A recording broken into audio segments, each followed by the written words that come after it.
सम्मानित और बाबा साहब को विचार कर बताएंगे। रामचंद्र प्रसाद। जय भीम। आज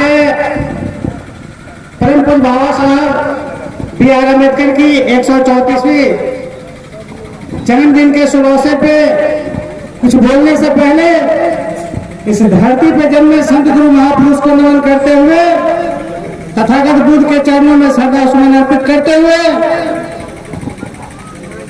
हम सबको शिक्षा के अलग जगाने वाले इस धरती पे जन्मे महात्मा ज्योतिबा साहब फूले, माता सावित्रीबाई फूले, फातिमा शेख साहब,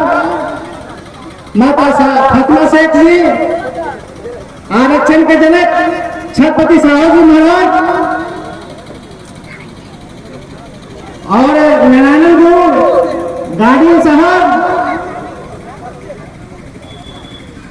आगे बहुजन को जगाने वाले, समाज को संगठित करने वाले DS4 भानसेठ और बहुजन समाज पार्टी की स्थापना करने वाले मानवर श्री काशीराम साहब जी के चरणों में श्रद्धा सुमन अर्पित करते हुए बहुजनों के नायक कहे जाने वाले आज बाबा साहब की बात को, बाबा साहब की भारत रत्न दिलाने में मानवर श्री काशीराम साहब का जो योगदान रहा, आज पूरे देश में परम पूज्य बाबा साहब के विचार को आगे बढ़ाने की काम अगर कर रही है इस देश में तो बहन कुमारी मायावती जी कर रही है। मैं उनके नीतियों में आस्था रखते हुए, उनके नेतृत्व में विश्वास रखते हुए आगे बाबा साहब के विचार को बढ़ाने के लिए अपना तन मन धन लगाने के लिए हमेशा तैयार रहूंगा।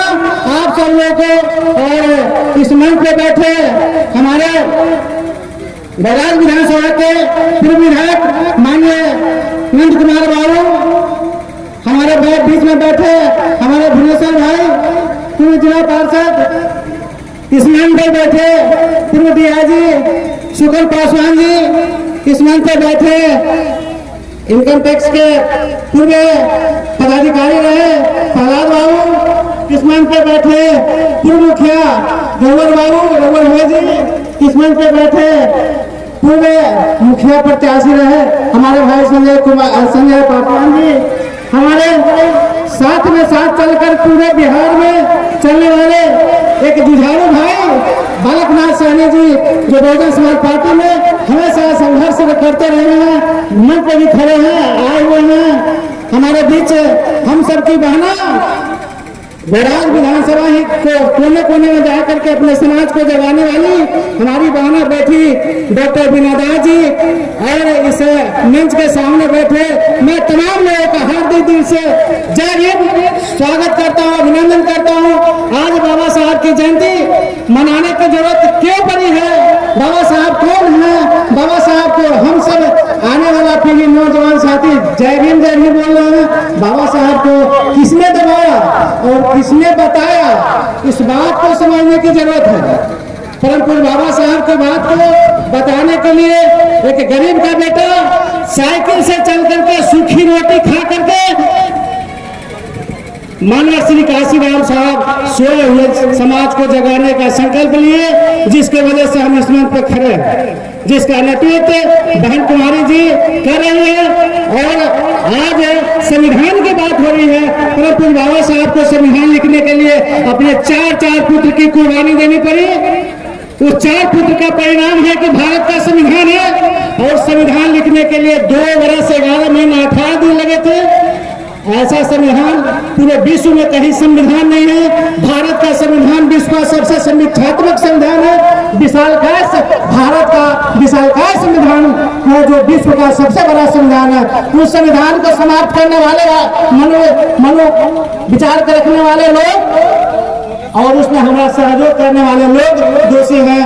हम सब एक दिन भूल करते हैं, जिसकी वजह से 5 साल अफसोस करते हैं। और देश आजादी का 77 साल होने के बाद भी हम गुलाम की बेड़ी में बंधे हुए हैं। आज भी गुलाम है। देश आजाद में गुलाम रहने का हम सब जो बात सुनते हैं, यह काफी दुख की बात है। हम सब आजाद नहीं हैं, हम सब क्यों गुलाम हैं। और परम पूज्य बाबा साहब संविधान में ऐसी व्यवस्था दी जिसके वजह से उस राजा को इस कलम के माध्यम से, परंतु बाबा साहब तलवार से नहीं, इस कलम से उस रानी के पेट का ऑपरेशन कर दिए। जो रानी के पेट से राजा पैदा हुआ करता था पहले, संविधान जिस दिन भारत में आया 50 से लागू हुआ, उस समय से इस कलम से, उस आप लोगों के सहयोग से, भारत की जनता से आप राजा पैदा करते हैं, तो दोषी हम सब हैं जो ऐसे लोगों को भेज देते हैं। परंतु बाबा साहब बताए हैं उस सदन की तरफ, उस पवित्र मंदिर की तरफ इशारा किए हैं कि हमने तुम्हें अधिकार दिया, हमने तुम्हें अधिकार दिया है, इस अधिकार से वैसे लोगों को भेजो जो तुम्हारे बारे में सोच सके। हम सब भूल करते हैं, ऐसे लोगों को भेज देते हैं जो अपने लिए सोचता है, हम सब के लिए नहीं सोचता है, जिसके वजह से आज तक रोटी कपड़ा मकान गरीब को नहीं मिल सका। रोटी कपड़ा की व्यवस्था संविधान में है, परंतु बाबा साहब संविधान में रोटी कपड़ा मकान की व्यवस्था की है।